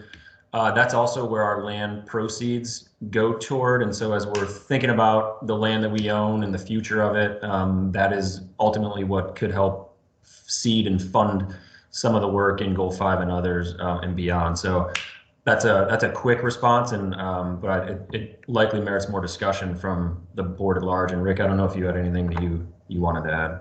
Yeah, I mean, I think Tim and I did discuss it. I think we'll take it to committee. I think it would be beneficial for us to come up with a minimum balance for each of the funds that the board is comfortable with, particularly looking out 5 years. And not just the non-tax fund, but also looking at what obligations we might want to commit to, particularly with the river restoration and potentially 201 Market and our role in potentially helping with the land purchase there to enable the city to move off that parcel and get it developed. So I think it'd be important, for us to, as a group, to really set some boundaries or maybe some goals for staff to try to look towards. And I think the non-tax fund is, unfortunately, as Tim says, is a little bit volatile and is dependent on our parking revenues. So the last fiscal year and probably the ensuing fiscal year is going to be affected by that. So that probably weighs more heavily on that, but I think it's appropriate for both funds. So our goal is to take it back to committee and just come up with some recommendations for the board to consider. If I could just finish with one quick comment. I'm not as concerned about how much the fund balance is as I am with what's happening to it, and my concern for the future of funding for those downtown kind of public space activities and cultural items that I don't know if they are fundable through the tax increment. And so we've used the non-tax to do that. And that's a real important piece, I think, of the work that DGRI does downtown. So thinking long-term, we don't want to be property owners. I thought the goal always was to not be getting parking revenue. We want to develop those pieces of property. We do. So where are we going to be able to fund those activities? So I'll So leave it Tim, at that. can you address Thanks. that question? Because it is a good question. At some point, we may have diminishing funds in the non-tax fund. And can goal 5 be funded by taxable, the tax fund, or not? That is, I think historically we have viewed it as something that non-tax should fund. We may have some broader latitude to do that out of the tax funds. That's certainly a conversation we want to have with our legal team to get clarity on for the board. But this is in keeping with how we've approached it in the past. And the thinking historically has been that as events happen, parking happens, revenue kind of regenerates itself. But I think this is something that we can also address in part of the broader discussion going forward. We have time. Just wanted to get us thinking about it. Yeah, Thanks. no, it's a great point, Jim. Let's see, Member Eddie? Yeah, 2 things here. One is I definitely would be interested in the conversation if it's still happening around I don't even know what to call it. The exercise stairs off Division headed towards Plainfield. I know we talked at one point about lighting, putting lighting on that, and any other work that needed to be done to restore that area. I know with the summer upon us, it's going to be highly utilized, and it already is. And then the other piece is, as we think about all the great things that will be accomplished here in 2021 leading to 2022, to just keep in mind the DEI work and thinking of, utilizing diverse vendors and merchants and things of that nature, so that we can make sure that we're doing our part as an organization to further those contracts, and not necessarily work with those who we always have worked with just because it may be easier, or just because we've always worked with that, or just because they may be a friend or uncle or a cousin, but really keep our eyes open for what other new vendors and providers we can bring into the fold that we may not have worked with in the past, give them a fair shot, and maybe help them, become vendors with the city or whatever may be needed. Thanks for that, Jamil. Yeah, and the stairs on Division, that would be part of that bigger connection conversation from Belknap down to Monroe. But yeah, appreciate that point. Any other comments? All right, I would, if there are none, I'd entertain a motion to approve the budget as presented. So moved. This Thank is you, Karen. Diana. I support. Thanks, Diana. So any other comments or questions? If there are none, is there anyone on the board that would like to vote no or abstain from this motion? Hearing none, the motion carries. Thanks, everyone. Thanks, everyone. Now, Tim, we have downtown retail presentation. Mike Byrne, I believe, is still on. Yep. He is, yeah. And so we are quarter till. I know some of us have a TIF meeting at 10, and we're obviously recording this. So if people have to depart, we're happy to share the recording. But really what we want to do is bring Mike back and talk through some of the additional analysis that he's done since he was before you back in January, and then start to frame out possible strategies and recommendations for consideration. So Mike, sorry we're maybe rushing you a little bit, but looking forward to hearing you share some of your analysis. Okay, can you hear me? Yeah. Yes. And should I take control of the screen? I guess. If that's your preference. Otherwise, I can advance if you'd like. Yeah, let me do it because I made a couple of last minute tweaks based on actually what I heard on the GR Forward conversation. And I don't think I've sent those to you. So let me see if I could figure this out. So I've got control of the screen. Do you see me toggling back and forth? Not yet. No. You've just taken control of the presentation that I had uploaded. Oh, okay. All right. So I can't share my own screen. You could, but there's a couple extra steps to that. It's not a big deal. I mean, the changes aren't major. So I'll just go with what, okay. So I now have, I see, I now have control of this. Okay. All right. I'll just go with this version. All right. Well, I'll try to be as brief as I know how. So just quickly to summarize from the last time, this was back in January, we noted that for downtown Grand Rapids, the damage to the retail mix was relatively limited. That's obviously working with a very low bar for limited. But still, 19 openings, 15 closures since the onset of COVID is undoubtedly much better than anyone could have anticipated back on April 1, 2020.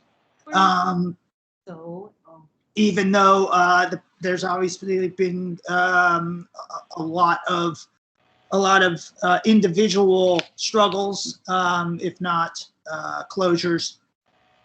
And also, and this I covered last time, that the prospects for 2021, 2022 are brightening, certainly once the current surge ebbs, which I know right now is particularly acute in Michigan.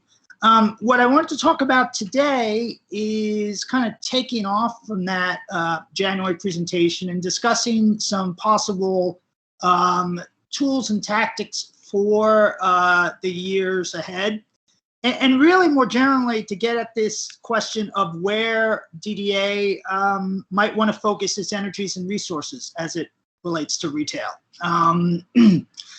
And what I did introduce last time was this notion of trying to promote the creation of some sort of soft goods cluster in downtown Grand Rapids, more as an amenity than anything else, so as to help in attracting new residents, workers, visitors, conventions once things start to return to normal. But also making the point that demands co-tenancy and clustering. In other words, that demands tenants drawing similar customers being near each other. Which is not something we have right now in downtown Grand Rapids. And doing this at the same time as there's some very formidable competition nearby, most notably in Uptown. If you're a retailer, a soft goods retailer, and you have a choice of where to locate, there's a lot of reasons why you choose Uptown right now over downtown.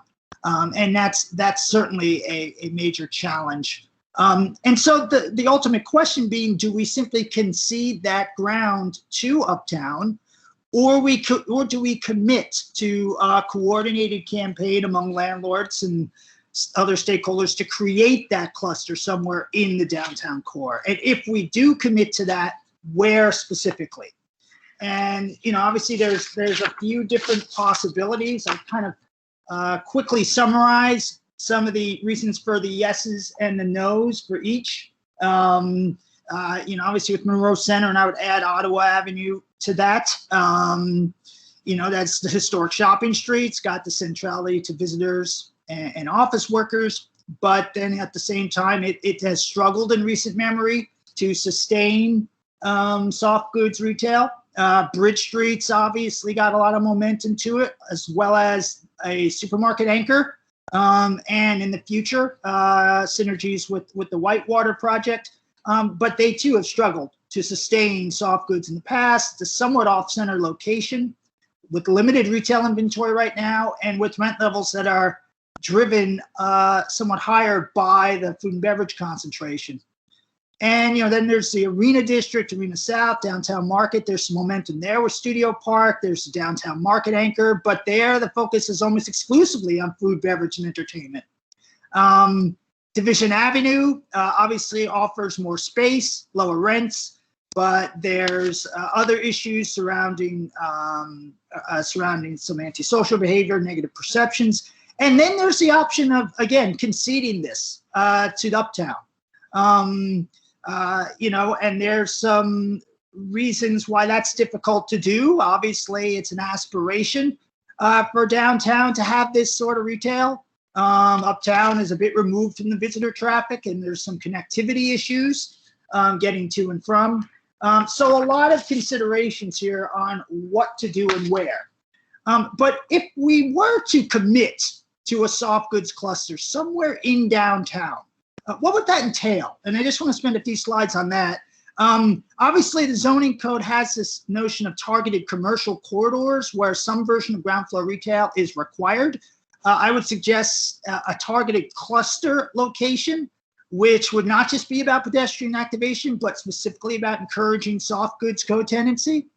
And really that will involve getting into the weeds about what constitutes retail and working with the city on what should be permitted versus special uses. There are some uses like fitness studios, beauty salons, even offices for creative professionals, which really shouldn't be a permitted use in a targeted cluster location.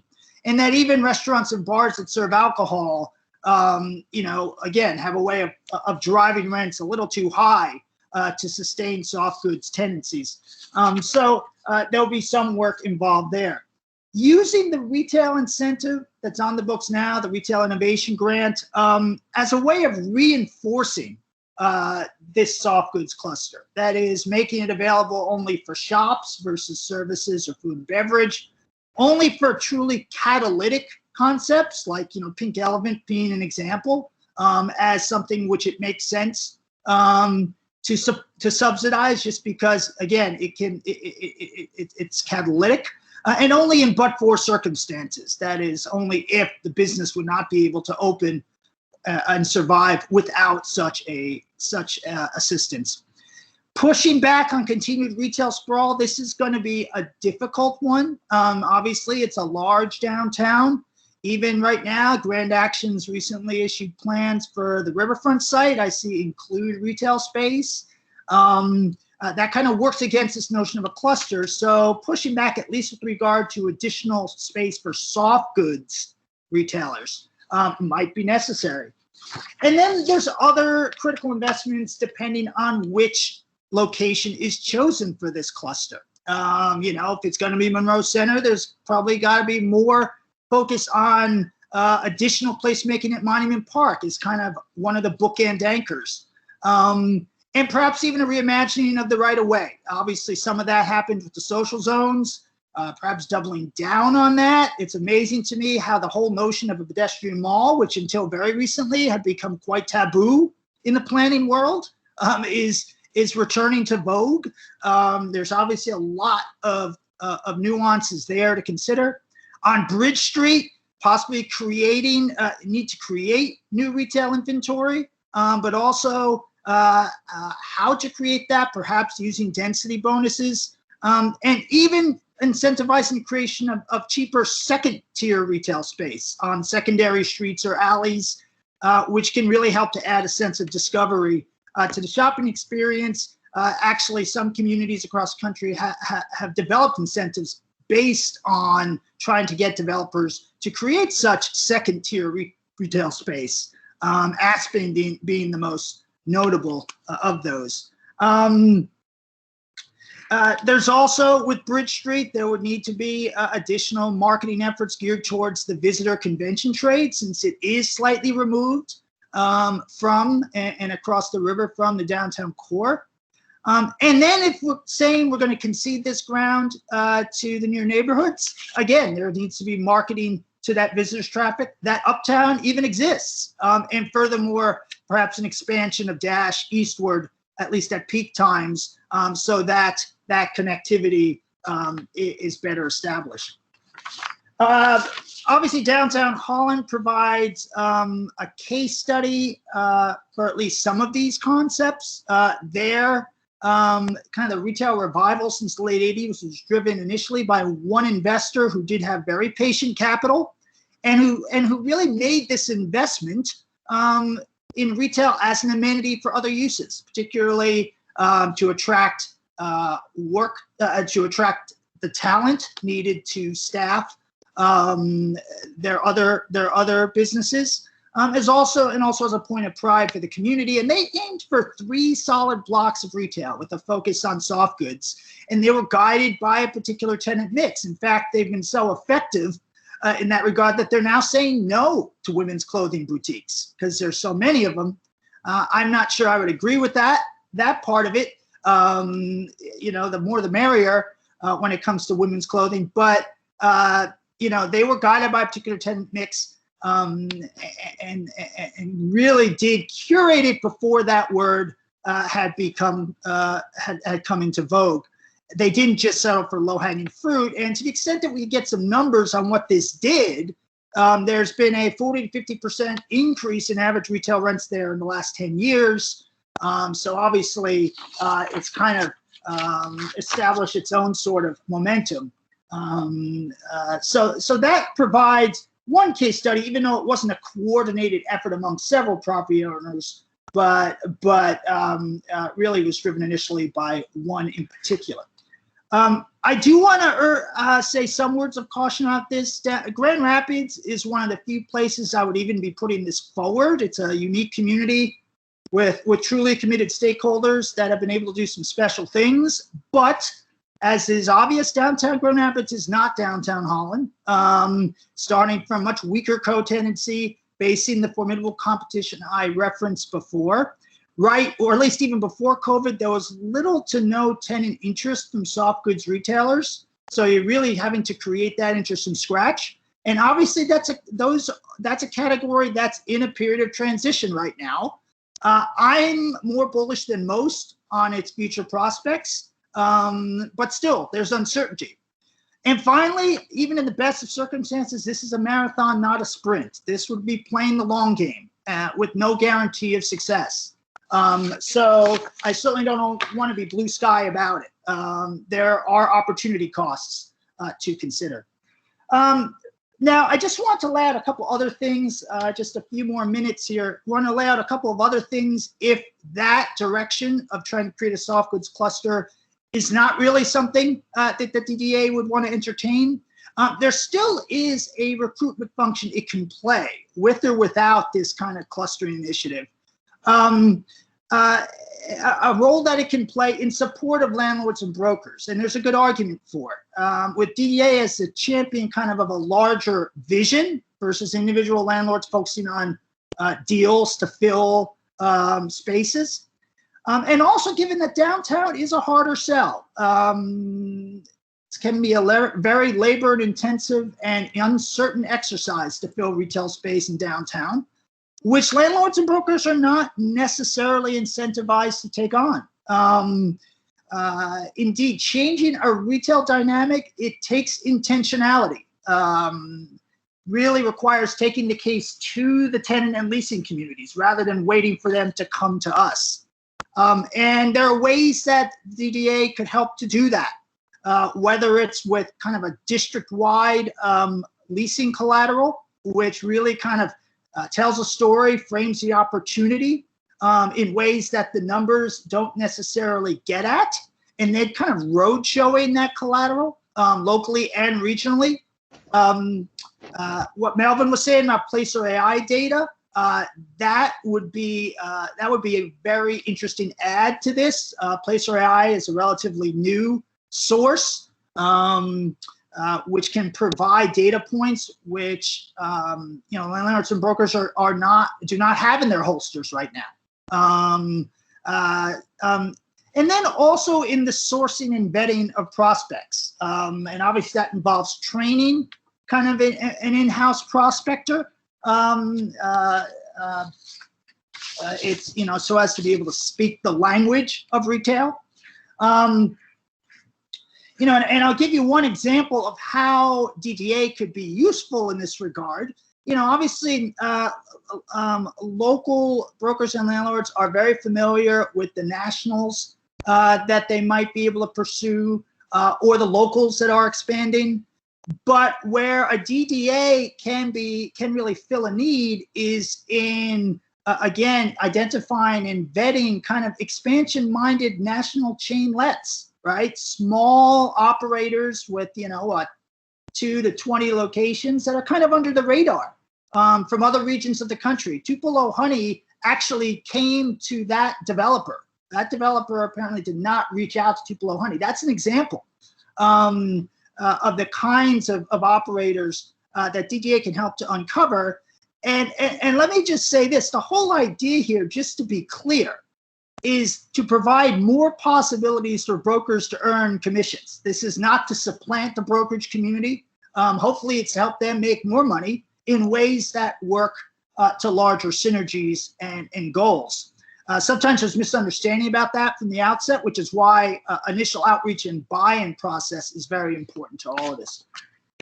Just one or two more things, because I know I'm coming up on 15 minutes. DDA already does some of this, but retail advocacy is becoming ever more important given the accelerated pace of industry change right now. Zoning has always struggled to keep up with retail, and especially now. For instance, retailers are looking to use storefronts in a host of different ways now, aside from direct sales. And these definitely need to be integrated into land use and zoning codes. It's one reason why I am bullish about downtown retail in general, because there could be new interest in these deeper storefronts that we find in so many early 20th century downtowns for other uses like online fulfillment and wholesaling, ghost kitchens. These are uses which there needs to be flexibility in place, and working with planning on that is an important role for DDA to play. Last slide here is real estate initiatives related to small business creation. Obviously, DDA already has the Retail Innovation Grant, played a role in the marketplace at Studio Park, but there are also other real estate initiatives that it could be taking to help with lowering barriers to entry for new entrepreneurs, whether it's imaginatively using public spaces or even leasing private ones as platforms for entrepreneurialism, fashion trucks, shipping containers, and also thinking of Division Avenue as an incubator or a feeder. If we even can see that Uptown is where soft goods is kind of most appropriately situated, Division Avenue has long been kind of an incubator for those soft goods retailers. A number of them that are in Uptown now started on Division. There are obviously some investments that might be needed. The consideration of relocating social services agencies to nearby streets, but also increased marketing.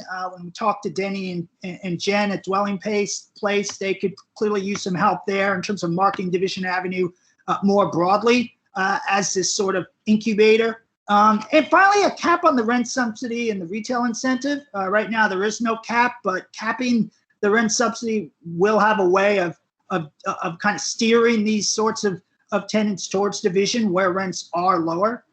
So some moves there that could help.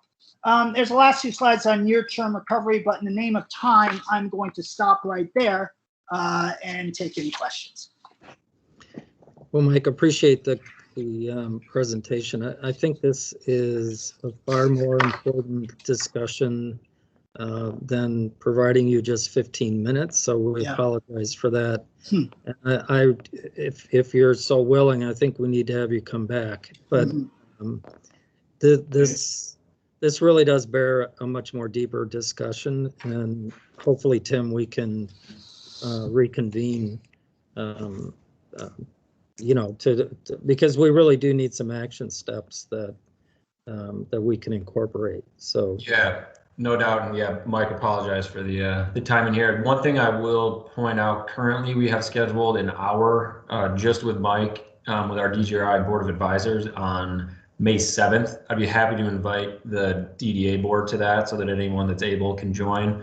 And then we could also talk about, additional workshops or conversations after that. But I agree, it's important work, and I think Mike has put on the table a lot of things for us to consider.